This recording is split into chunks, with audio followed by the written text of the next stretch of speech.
현대인들은 문명이 가져다 준 풍요와 또 편리함을 마음껏 누리고 살아갑니다. 그래서 우리 부모님들은 상상도 못했던 것들을 우리가 지금 현재 경험하고 있고, 우리의 자녀들은 그것을 당연한 것 같이 누리고 살아갑니다. 우리 부모님 때는 세 끼 밥을 먹는 게 큰 일이라 이 자녀들을 굶기지 않기 위해서, 가족들을 굶겨서 죽지 않도록 하기 위해서 눈만 뜨면 들판으로 돈 받으러 나가서 해 치고 다리 뜨고 별이 보일 때까지 일하다가 들어옵니다. 그리고도 식구가 대식구라 그 대식구를 거느리려고 노심초사하죠. 눈만 뜨면 살기 위해서 먹거리를 준비하는, 여기에 전전긍긍하던 때였는데, 지금의 오늘의 시대에는 어떠합니까?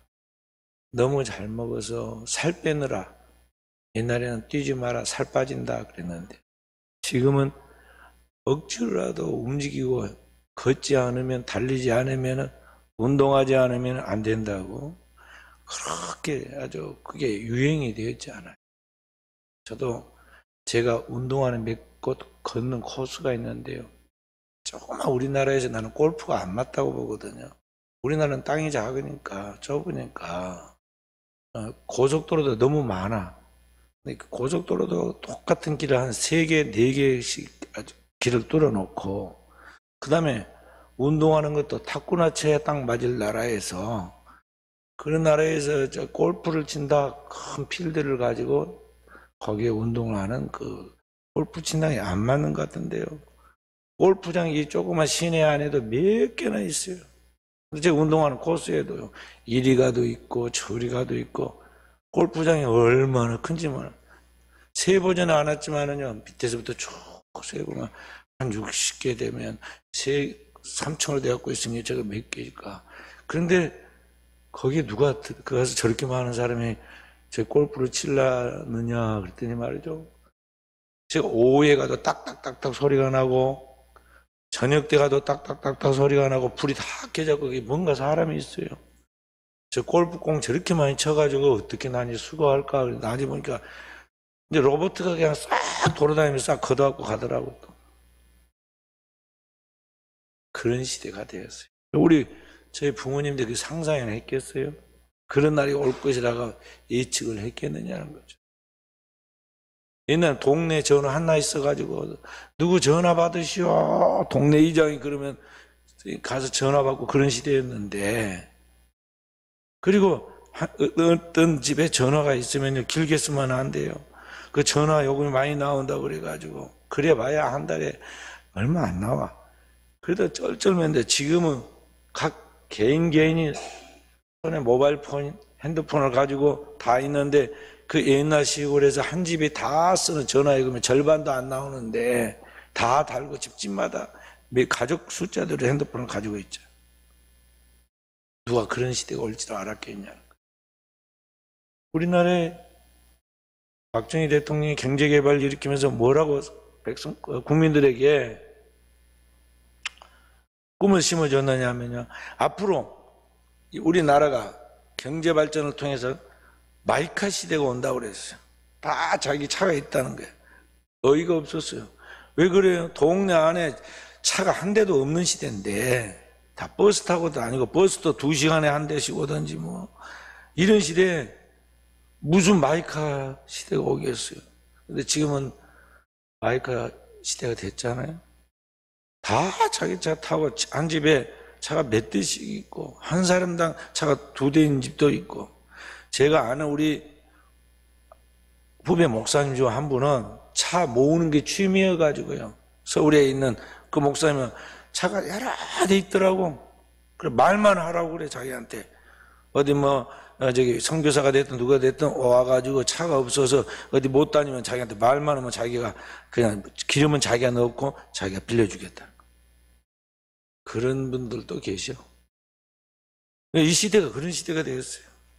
그런데 이렇게 문명이 가져다준 풍요와 편리를 우리가 옛날에 비하면은 너무 좋아졌는데, 오늘의 시대는 옛날 사람들이 상상할 때 그런 날이 올까? 천국 같은 이야기다. 그렇게 했던 그 시대에 살고 있는 우리가 오늘날 행복하냐? 그러면요. 오늘의 사람들은 행복하지 못하다고 그래요. 행복하지 못하다. 외국에서 들어온 우리나라의 교포들이 10년 만에 또는 20년 만에 들어온 분들이 있습니다.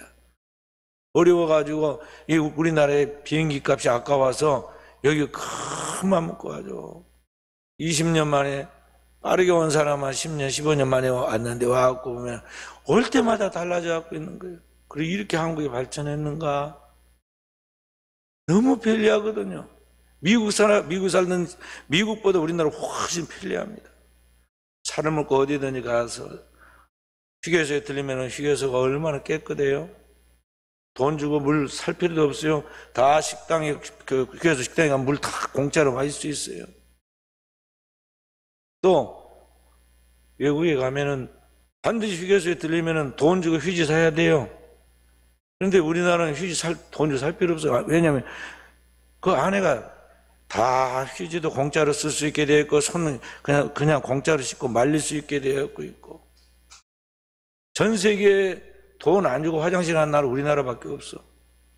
근데 휴게소의 화장실이 자기 집 화장실보다 더 좋잖아요. 그래서 깨끗이 청소해놓고. 근데 속에서 살고 있는 한국 사람들은 뭐냐, 불만이 많고 맨날 데모나 하고 싸움이나 하고 월급이 작다고 투정만 하고, 그리고 스스로 조를 만들어내기를 우리나라는 지옥이다, 헬조선.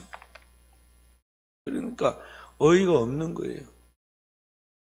우리나라 사람들 같이 잘 먹고 잘 입고 잘 사는 나라가 없는데, 최근에 발표된 신문에 보니까 말이죠, 세계에서 패션을 가장 잘 멋있게 입고 다니는 나라가 우리나라예요. 옛날에 파리라고 그랬잖아요. 우리나라가 지금 세계 몇 개 패션 국가 중에 하나로 들어가서 우리나라로 와야 돼. 우리나라 서울에 와보면은 우리나라 사람들이 얼마나 잘 입고 다니는 걸 볼 수가 있어요. 전부 다 배우처럼, 어디 연출하러 가는 배우처럼 입고 다니잖아요. 그런데 우리나라 사람들이 실제로 그 내면에는 행복하지 않다고 아우성이다는 거예요. 그래서 왜 그러느냐? 옛날보다 못 살아서, 못 먹어서, 못 입어서, 생활이 불편해서 그런 게 아니라 오늘 살아가는 그 사람 속에 생각이 만족하지 못하다는 거죠. 자, 그 생각이 지금 자기가 원하는 어떤 상상 속에 있는 그것보다 충만하지 못하다는 거예요. 많은 것을 소유하면 행복할 것이라고 생각을 했지만 막상 소유하고 나니까 상대적으로 더 많이 소유한 사람이 행복하게 보이고 자기는 그 상대적으로 더욱 행복하지 못하는 사람처럼 박탈감을 느끼는 거예요. 그래서 우리나라 사람들이 그 비교를 통해서 좌절감을 갖고 더 나아가서는 이제 스스로 삶의 의미를 잃어버리고 자해하는 경우로 나타나게 된 거예요. 그래서 오늘의 시대에 우리는 이런 맥주 감사절을 통해서 우리에게 주어진 하나님의 은혜, 우리에게 주어진 하나님의 그런 축복들을 생각해야 돼요. 그리고 그 생각하는 가운데서 감사해야 한다는 것이죠. 그래서 think라는 말과 thank, 감사한다는 말, 이 두 가지는 그 원어가 같아요. 뿌리가 어원이 같다는 거죠. 그러니까 우리는 생각하면 감사할 것뿐이죠. 감사. 출애굽한 이스라엘 백성들이 430년 동안 노예 살던 땅에서 하나님이 그들에게 약속했다고 하는 그 적과 꿀이는 가나안 땅에 실제로 들어가게 하셨고, 그 노예로 살면서 맨날 남의 일만 하고 남의 먹은 음식 찌꺼기만 먹고 살던 그들이 이제 자기 땅에 자기 이름으로 등기한 집에서 그 돈밭을 소유하고 거기서 일하면서 자기가 갖고 온 음식을 먹으면서 행복해하고 감사했어요. 그런데 그들이 감사하니까 하나님 뭘 주었어요? 그것은 하나의 맛복이고 진짜 줄 것이 있는데, 그게 뭐냐면 가나안은 장차 우리에게 주어지는 하나님의 나라예요. 하나님의 나라의 백성이 되게 하신 것이죠. 그리고 이 땅에 있는 식물을 자기들이 이제 열매를 거두면서 감사했는데, 그러한 이 땅의 식물 정도가 아니라 영원한 생명, 영생의 생명인 바로 하나님의 나라의 열매, 하나님의 나라의 영생의 나무인 생명나무의 열매를 우리가 먹고 생활할 수 있도록 만드셨고, 바로 그 하나님 나라의 생명나무가 누가 되었느냐? 오늘 우리가 그 생명나무가 되게 만들었다는 것이죠. 이런 하나님의 무궁무진한 계획과 축복 속에서 우리에게 하나님의 은혜를 베풀고 있는데, 이 하나님의 놀라운 계획, 그 하나님의 섭리, 하나님의 축복들을 생각할 때 우리를 향하여 예비된 하나님 모든 것들은 눈으로 보지 못하고 귀로 듣지 못하고 마음으로 생각할 수 없는 위대한 것들인데, 이런 축복들을 우리가 주시는 그 하나님 앞에 우리가 감사하지 않을 수가 없다는 것이죠. 그래서 우리는 늘 하나님의 말씀을 묵상하고 그 하나님 말씀 속에서 나에게 예비된 그 하나님의 축복들을 가지고 어떻게 하나님 앞에 영광 돌릴까를 생각하면서 오늘을 사는 하나님의 사람으로 자기를 무장하고 나아가는 종들이 되어야겠습니다. 구약 성경에 보면 이사야 9장에 한 사람 이야기가 나오는데, 여룻바알의 아들 요담이라는 아들과 여룻바알의 아들 중에 그 세겜에서 살고 있는 첩에게서 난 아들 아비멜렉의 이야기가 거기에 나옵니다. 이스라엘 백성들이 하나님께 불순종한 결과 하나님께 그들 미디안에 파셨는데, 미디안에게 고통받는 이스라엘 백성들을 누가 구원하느냐 하면 이 기드온이 구원해냅니다. 하나님께서 미디안에서 고통받는 그들을 구원하기 위하여 여기 이제 기드온에게 나타나셨는데, 기드온이 하나님의 말씀을 따라서 우상인 당시의 바알의 제단을 깨뜨려 버립니다. 그리고 그 바알의 신전에 그 깨뜨린 그 나무를 가지고 제물을 화목을 삼아 가지고 하나님 앞에 제사를 드려요.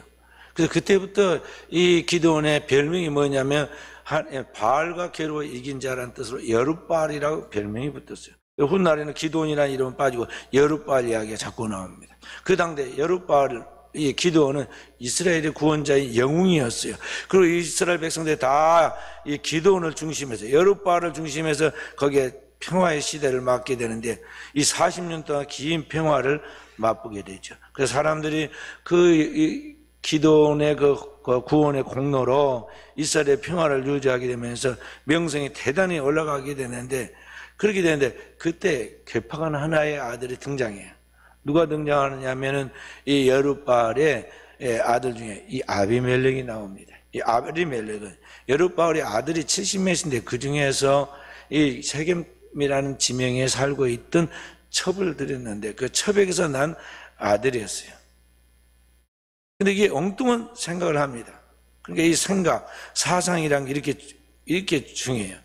이 이방 땅에 살고 있던 이 세겜은 이방 지역, 이방인들이 많이 살고 있는 지역에서 땅에 살고 있던 이 이방 여인에게서 난, 이 세겜 여인에게서 난 이 아비멜렉이 무슨 생각을 하게 됐냐면은, 야, 이렇게 존경받고 사랑받고 대단한 이제 영웅의 집에서 살아갈 때에 다른 여러 형제들이 지금 70명이나 있는데 그것보다는 내가 혼자 여기에서 영광을 받고 내가 여기에서 왕처럼 군림하면 얼마나 좋을까, 그런 생각을 하게 됩니다. 그리고 생각은 행동을 낳죠. 그래서 이 아비멜렉이 어느 날 자기의 동포들한테, 세겜에 있는 자기 친족들에게 가서 이야기를 했습니다. 자, 이제 여룻바알의 아들이 70명인데 70명이 여러분을 다스리는 것이 낫겠느냐, 아니면 한 명이 여러분을 다스리는 게 낫겠느냐? 나는 여러분의 형제라는 것, 여러분의 가족이라는 것을 기억해라 그랬어요. 그렇게 어떻게 해요?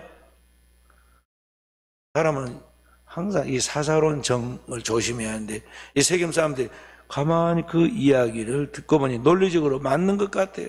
그래, 우리하고는 아무 지금 혈족의 관계도 없는 다른 사람들이 통치하는 것보다 여룻바알 후손 중에 우리와 피부치가 같이 되어 있는 이 아비멜렉이 한 사람이 우리 통치하는 게 더 낫겠다 생각이 들었어요. 그래서 그래, 네 말대로 네가 혼자 우리를 다스리는 게 좋겠다 그래가지고는 그들의 우상 신전에 바쳐진 재물, 우리 식으로 헌금을 갖다가 일부를 가져다가 여기 기드온에게 줬어요. 그러자 기드온이 자기를 따르는 그 술을 먹이고 고기를 먹이고, 그리고 이제 인간적으로 이렇게 가까이 하는 그런 노는 그룹들을 모아가지고 당을 지어서 그들이 어디로 갔느냐면 여룻바알의 집이 있는 오브라에 가가지고 오브라에 있는 여룻바알 기드온의 아들 70명을 한 자리에서 다 몰살해서 죽여버려요. 그리고는 스스로 자기가 세겜에 와가지고 그 상수남의 곁에서 거기에서 이스라엘 다스리는 왕이라고 선포를 해버립니다.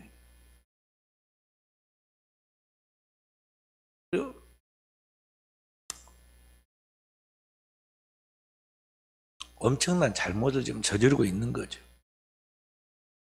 근데 그 70명 죽이는 속에서 여룻바알의 아들 하나가 그 70명 중 제일 막내인 여담이라는 이 아들이 구사일생으로 살아남아가지고는 그가 그걸 다 지켜봤어요.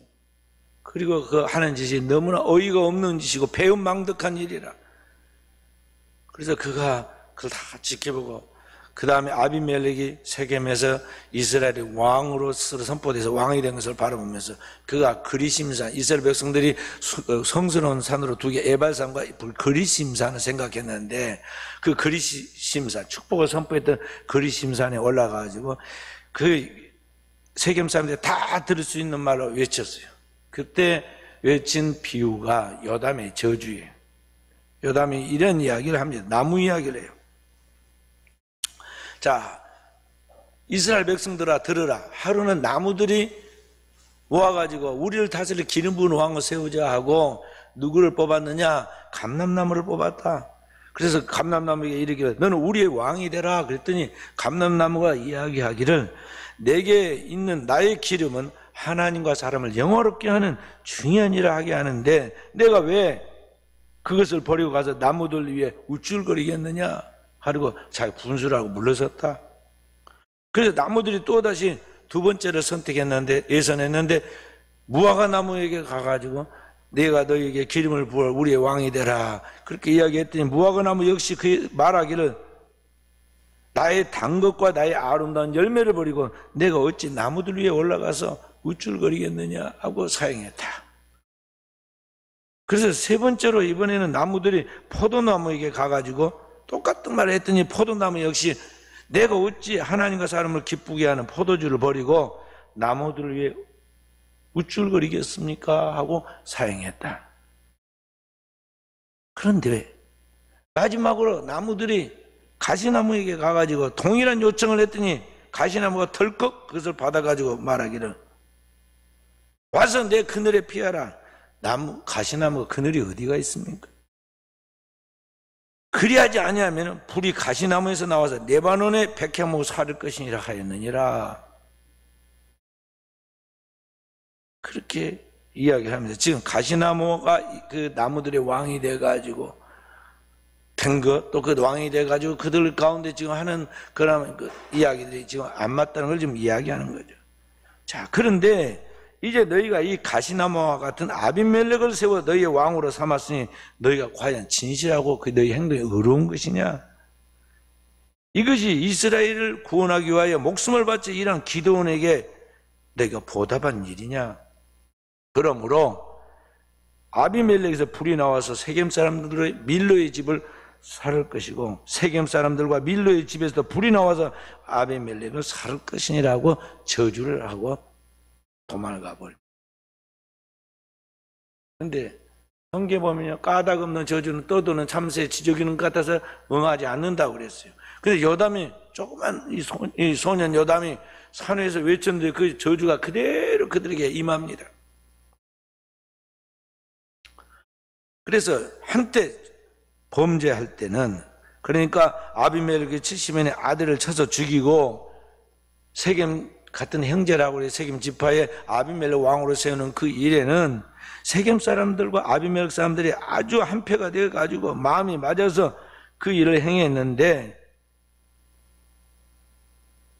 요담의 저주가 있고 나서 3년 만에 자중질환이 일어납니다. 그래서 누가 칼로 쳐서 죽이는 게 아니라 이 아비멜렉과 그 땅의 그 형제라고 말하는 세겜 사람들이 서로 싸움이 일어나서 서로 죽고 죽이는 동족 상쟁의 전쟁을 치르게 돼요. 그리고 왕답지도 않은데 스스로 왕이 되었다고 선포한 이 가시나무 왕 아비멜렉은 어떻게 되었느냐? 이것저것을 자기 동족을 죽이러 다니다가 거기 세겜적인 데베스에서 망대를 불사르기 위해서 망대 밑에서 지금 나무 화목들을 다 정이고 있다가 저 망대 위에서 쳐다보고 있던 한 여인이 던져버린 맷돌이 정확하게 이 아비멜렉의 두개골을 깨뜨려버려요. 생각해봐요. 이 독이골을 옆에서 때려도 큰일 날 건데 저 위에서 떨어져서 그 머리를 정확히 맞췄으니 어찌 됐겠어요. 머리가 작살이 난 거예요. 그래서 비참하게 죽게 됩니다. 근데 그 피 흘려서 머리가 깨져가지고 의식을 잃기 이 몇 분 사이에 아비멜렉이 뭔 이야기를 하냐면요. 야, 세상에 천하의 영웅이 내가 여인의 맷돌에 죽었다고 그러면서 되겠느냐? 너 옆에서 나의 칼로 빨리 찔러라. 내 체면이 지금 말이 아니다. 사람이 거듭나지 못하면요. 마지막 죽는 순간에도 자기 체면을 따져요. 그래서 옆에 있는 부하가 진짜 또 칼로 찌릅니다. 그러니까 돌에 맞아 죽어, 칼로 찔러. 이 사람의 죽음이 얼마나 비참하냐 이 말. 그러니까 이 세상에는 이 가시나무 비유에서 이야기한 것 같죠. 좋은 나무도 있고 나쁜 나무도 있어요. 좋은 나무가 좋은 열매를 맺고 나쁜 나무가 좋지 못한 열매를 맺는다는 주님의 말씀처럼 하나님께로부터 내린 사람이 있고 하늘로부터 내린 빛의 자녀가 있고 하나님의 영을 받지 않고 원수 마귀가 와서 거기 가라지를 뿌리듯이 우리의 생각과 사상 속에 악한 생각을 집어넣어가지고 우리를 파멸을 몰고 하는 악한 생각들이 있다는 것. 그런 사람들이 있다는 걸 알아야 돼요. 죄인이 있고 악인이 있고 오만한 자가 따로 있어요. 아무리 해도 말을 못 알아들어요. 아무리 깨달아도 못 깨닫는 거예요. 귀가 있어도 듣지 못하고 눈이 있어도 보지 못하고. 그래서 주님께서 소경이라고 불렀고 귀머거리라고 그랬고 이스라엘 백성들에게 너는 본래부터 위로부터 난 것이 아니기 때문에 아래로부터 났기 때문에 너희는 지옥에 들어가는데 지옥에 들어가도 너만 들어간 게 아니라 너와 함께 동류들이 같이 따라서 배나도 지옥 자식으로 들어간다고 이해한 게 그런 이야기들이에요. 그래서 오늘 여러분과 제가 이 땅에서 살아가면서 하나님 앞에서 좋은 나무로 나아가려면 하나님 앞에서 정말 생명의 나무처럼 하나님의 좋은 나무가 되려면 뭐 해야 하느냐? 쌓은 선이 있어야 돼요. 쌓은 선에서 선을 낳고 쌓은 악에서 악을 낳는다 그랬어요. 자, 마태복음 12장을 계속 더 앞으로 나가서 읽어봅시다. 33절부터 37절 말씀. 마태복음 12장.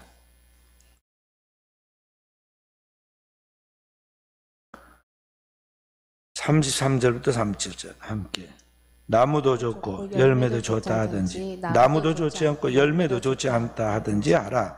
그 열매로 나무를 아느니라. 독사의 자식들아, 너희는 악하니 어떻게 선한 말을 할 수 있느냐? 이는 마음에 가득한 것을 입으로 말하니라. 선한 사람은 그 쌓은 선에서 선을 낳고 악한 사람은 그 쌓은 악에서 악한 것을 내느니라. 내가 너희에게 이르노니 자네 무슨 무익한 말을 하더니 심판을 이에 대하여 심을 받으리니 내 말로 의롭다함을 받고 내 말로 정죄함을 받으리라. 아멘. 그러니까 쌓은 선에서 선이 나오고 쌓은 악에서 악이 나오는데 평상시 그의 삶 속에서 받아들인 소스가 공급된 것이 이 세상과 세상에 있는 것으로부터 죄악된 것을, 육신적인 것을, 정욕적인 것을 받아들였기 때문에 그 쌓은 악에서 결국 악이 나올 수밖에 없다는 거예요. 악한 것을 말할 수밖에 없고 악한 것을 표현할 수밖에 없는 거예요. 저도 목회하면서 또 살아가면서요, 영적 싸움을 싸우는데 안 되는 게 끝까지 안 되는 거야. 아무리 잘해주고 또 잘해도 안 되는 사람은 끝까지 안 되더라고. 어떻게 그럴 수가 있을까? 저분이 다른 분도 아니고 교회 목회자인데 신학을 공부해가지고 목사가 되어가지고 목회한다는 사람인데도 악한 사람 끝까지 악한 걸 보여요. 정상적인 크리스찬이면 잘못을 저질렀다가도 하나님이 금방 회개를 시키거든요. 새벽에 기도하면 회개가 나오게 되었고 있고 저녁에 기도하면 회개가 나오게 되었고 밤마다 나를 교훈하시는 하나님의 그 가르침에 나도 모르게 그 앞에 깨지게 되었고 있는데 안 된 사람은 끝까지 안 돼요. 안 돼요. 이게 타고난 것이 있어. 위로부터 하나님의 사람이 따로 있고 빛의 자녀가 있고 어둠의 자녀가 따로 있다는 것을 우리가 알 수가 있는데, 오늘 그리스도인들 여러분 거지가 그런 사람이 되지 않도록 해야 한다는 것이죠. 예수님의 12제자 중에 가룟 유다 이야기가 나오잖아요. 가장 예수님 앞에서 큰 은혜를 받고 베드로보다 더 위대하게, 요한보다 더 훌륭하게 일할 수 있을 것 같았는데 이 사람은 안 되잖아요. 안 돼. 그 주님의 말씀을 그 마음판에 받아들여가지고 묵상하고 그 말씀으로 무장하여서 회개하고 거듭나지 못해요. 그래서 결국에는 끝까지 자기 길로 달려가는데, 주님이 마지막에 딱 나갈 때 최후의 만찬의 자리에서 주님이 그의 살과 피를 나눠주시는데, 그걸 무시하고 나갈 때 주님이 뒷꼭지에 대고 뭐라고 그래요? 차라리 나지 않은 맘보다 해도. 그러잖아요. 차라리 나지 않은 맘보다 해도. 그러니까 그런 가라지 같은 것이 있을 수가 있다는 거죠. 근데 원수 마귀가 그렇게 우리를 만들어요. 가룟 유다에게 결정적으로 그렇게 마귀가 들어가서 그를 지배하게 된 것이 요한복음 13장 2절에 나오는데 뭐라고 그래요? 마귀가 가룟 유다의 마음속에 벌써 예수를 팔려는 생각을 넣었더니 그래요. 그러니까 그 사람 속에 마치 씨를 뿌리듯이 순간적으로 인간적 생각, 세상적 생각, 물질적 생각으로 계산을 해서 딱 행동하게 만들었단 말이죠. 그래서 사단이 어느 순간인가 그게 들어와요. 우리의 조상 아담과 하와에게 원수 마귀가 찾아와서 생각을 막 비틀어 버리잖아요. 동산나무의 모든 실과를 하나님 먹지 말라고 하시더냐? 아니, 다 먹을 수 있으나 동산 중앙에 있는 나무의 실과는 먹지도 말고 만지지도 말라 하였느니라. 하나님 말씀 확신이 없군. 제대로 모르고 있네. 그 다음에 뭐라고 그래요? 거짓말을 합니다. 아니, 그것을 먹는 날에 내가 하나님과 같이 되어, 내 눈이 밝아 하나님과 같이 되어. 그런다고 그러죠. 선악을 알까 함이라. 하나님이 욕심쟁이처럼 하나님의 모든 영광과 축복을 혼자 독차지하려고 선악을 아는 하나님처럼 되는 위대한 존재가 못되게 하기 위해서 인간에게 그것은 못 먹겠다는 거죠. 하지 말한 것은 꼭 하고 싶은 욕망이 있잖아요. 인간 속에는. 아담과 하와가 선악과를 그때부터 의미를 두고 바라봅니다. 의미를 두고 바라보니까 달라지잖아요. 보암직하고 먹음직하고 지혜롭게 하는 건 탐스럽습니다. 그러니까 어떻게 했겠어요? 처음부터 딱 따먹지는 않았을 거 아니에요? 가서 쳐다보고 있었겠죠. 먹고 싶다. 그 다음에 뭐 했을까요? 살살 만져봤겠죠. 이상이 없거든요. 그 다음에 하나만 먹어볼까. 하나 딱 땄어요. 그 다음 한 번에 덥석 먹었겠어요? 살짝 조금씩 먹어봤겠죠. 독약이 들었으면 죽었을 것인데 죽기는커녕 맛만 좋아요. 의미를 두고 먹으면 맛있어. 금방 맛있게 먹다가도 말이야, 거기에 벌레가 있다든지 뭐가 기어다닌다든지 그러면은 갑자기 막 하면서 토하고 막 맛이 없어지잖아요. 그러니까 이 하나님처럼 되게 만드는 위대한 것이다 생각하니까 맛이 좋아. 그래 하나 먹고 또 따먹고 자기 남편에까지 더 주고 그렇게 하죠. 사단이 항상 그렇게 우리의 생각을 타고 순식간에 들어온다 이 말이죠. 그래서 자기를 믿어서는 안 된다는 게 그거예요. 세상으로부터 온 것을 믿어서도 안 돼요. 그리스도인은 오직 소스, 그 원천적인 재료가 어디서 나와야 하느냐? 위로부터 하나님이 우리에게 계시한 그 영원한 말씀, 하나님 입으로 나오는 그 하나님 말씀만이 오늘 우리의 영혼의 양식이라는 걸 알고 그 하나님의 말씀으로 사는 종들이 돼야 돼요. 그 말씀을 내 안에 쌓으라는 거죠. 음식을 먹고 우리의 살과 피가 되듯이 하나님의 말씀이, 그리스도의 복음의 말씀이 내 생명의 떡이 되고 생명수가 되어서 오늘 그 말씀을 먹고 마실 때, 다윗이 그 말씀을 먹고 마시며 주야로 묵상할 때 그 땅에 하나님의 구원자로서 이스라엘을 구원하는 제패하는 왕이 되었듯이 오늘의 시대에 우리가 하나님의 왕권을 가지고 이 세상을 다스리고 정복하여 하나님의 나라를 이 땅에 도래케 하려면 오늘 우리가 어떻게 하느냐? 하나님의 말씀을 주야로 묵상하는 사람이 되라는 거죠. 그런 의미에서 우리 교인들 내가 TV 별로 보는 거 안 좋다고 하는 것이 그거예요. TV 화면이 멋지게 있으면 좋지. 보기도 좋고 폼도 나고. 그런데 그 영향을 받아버린다는 거죠. 딱 30분만 보고 뉴스만 보고 또 자기가 유익한 교양 그만 보고 말아버리면 얼마나 되게 좋겠어요. 근데 하나를 얻으려다가 10개, 20개를 다 잃어버려. 그러니까 유혹된 것은 아예 끊어버린 게 나아요. 없어도 살거든. 없어도 살아. 차 없어도 살고, 그 옷 안 입어도 살고. 지금 우리 시대는요, 축소하고, 그리고 점점 이런 것들을 검소하게 하는 것이, 그게 더 우리한테 유익할 것이 많다고요. 그런데 오늘 현대인들은요, 좀 더 많은 것을 소유하고, 좀 더 화려한 것을 소유하고, 좀 더 멋이 있는 것을 보여야 사람들이 그를 인정해주고 대우해주고 그 사람에게 굽신거리니까 사람들은 그런 사람들의 어떤 체면을 바라보고 그런 것들을 갖추는데 전전긍긍하다 가장 중요한 것을 놓치고 있는 것이죠. 그런데 가장 중요한 것은 뭐냐면 눈에 보이는 것보다 보이지 않는 것들이에요. 육체적인 것보다 정신적인 것이고 정신적인 것보다 더 나아서 영적인 거단 말이죠. 하나님이 우리를 위하여 예비된 것은 우리 눈으로 볼 수 없고 귀로도 듣지 못하고 마음으로 생각할 수 없는 이성과 정신을 초월한 것들이에요. 영원한 것들이라는 거죠. 무의 세계예요. 보이지 않는 신적 세계단 말이죠. 그것을 위로부터 하나님이 예비해 두었는데 그러한 것들을 알게 하고 보이게 하고 깨닫게 하고 축적시키는 건 뭐냐면 성령의 역사예요. 그래서 성령을 통해 오늘 우리가 하나님의 말씀을 내 안에 저축해서 그 하나님의 말씀이 내 안에 살이 되고 피가 되도록 하나님의 말씀이 나를 움직이는 원동력이 되도록 하나님의 말씀이 이 영적 싸움을 싸워서 승리하게 하는 성령의 검이 되도록 우리는 하나님의 말씀을 무지하게 하는데 말씀이 없는 기갈이에요. 말씀이 없는 그런 허약함과 무기력함이에요. 오늘 현대인들은 이게 문제다 이 말이에요. 좋은 나무가 되는 게 뭐냐? 오늘 하나님의 말씀으로 무장하는 사람, 그래서 하나님의 말씀이 나를 통해 자연스럽게 모든 것을 풀어갈 수 있도록 하는 그게 가장 중요한 거예요.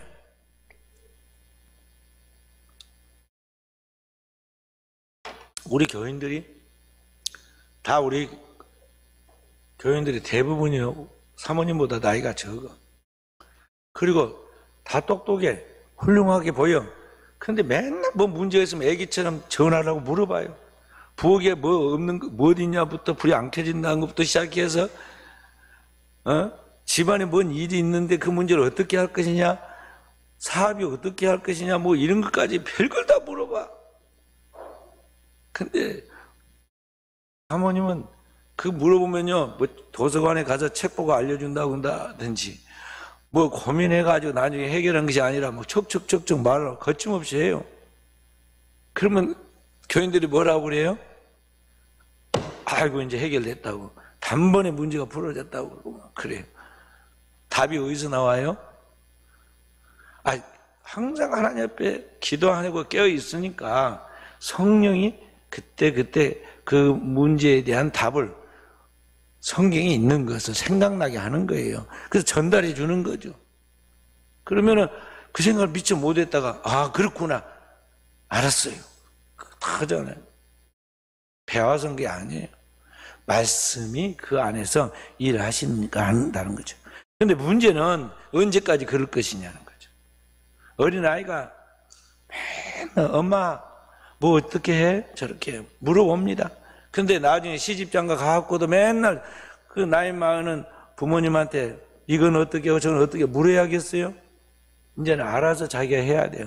왜냐하면 자기도 곧 아이를 낳아가지고 또는 아이를 기르면서 답을 해줘야 한단 말이죠. 그러니까 그런 영성과 영역을 무장시켜 나가야 돼요. 그리고 자기가 돌보고 있는 교회, 구역과 기관과 부서에 있는 새로운 영혼들, 새신자들을 돌볼 때 무엇으로 해결해 줄 거예요? 물론 먹는 것으로 생활에 가는데 뭐 도움을 주면서 그러한 것들을 통해서 떡과 복음이 동시에 필요해요. 그러나 항상 먹인 것만으로 해결되는 게 아니에요. 궁극적인 답은 뭐냐면 말씀으로 풀어줘야 돼요. 말씀에 답을 줘야 한단 말이죠. 하나님의 말씀으로 힘을 주고 하나님의 말씀으로 문제를 풀어줘야 돼요. 그러기 위해서 오늘 우리는 하나님의 말씀을 주야로 묵상하는 삶이 되어야 한다는 것입니다. 요한복음 15장 주님의 포도나무 비유에서 주님께서 어떤 나무가 열매를 많이 맺는 포도나무냐, 가지가 포도나무에 굳게 붙어 있어서 그 줄기와 가지가 딱 견고해서 영양이 공급될 때 좋은 열매, 포도의 풍성한 열매 맺힌같이 오늘 그리스도와 오늘 우리가 그런 영적 연합을 이루어서 그 수액이 공급되듯이 하나님의 말씀에 진리의 성령이 흘러 넘칠 때 거기에 풍성한 결실이 있다고 말씀하면서 너희가 내 안에 내가 너희 안에 내 말이 너희 안에 너희가 하나님 말씀 안에 있는 그것이라고 설명을 해주잖아요. 이 사람은 과실을 많이 맺는다. 그러니까 그런 영적 연합이 이루어져야 돼요. 그래서 한마디로 응축해서 풀어놓은 단어가 뭐냐면 요한복음 1장 14절의 말씀이에요. 말씀이 육신이 되어 우리 가운데 거하시니 우리가 그 영광을 보니 아버지의 독생자의 영광이요 은혜와 진리가 충만하더라 그랬어요. 그러니까 예수 그리스도는 바로 영원하신 그 영원하신 홀로고스, 그 영원하신 하나님의 말씀이에요. 그 영원의 하나님의 말씀이 이 땅에 나사렛 예수께서 이 땅에 태어나실 때, 그 태어났을 때 동정녀 마리아의 몸을 통해서 인카네이션에서 성신에 태어났는데 그때 단지 육체만이 태어나는 것이 아니라 거기에 하나님의 영원한 말씀이 그의 살이 되고 피가 되어서 그 안에서 그를 지배하게 되었다는 거죠.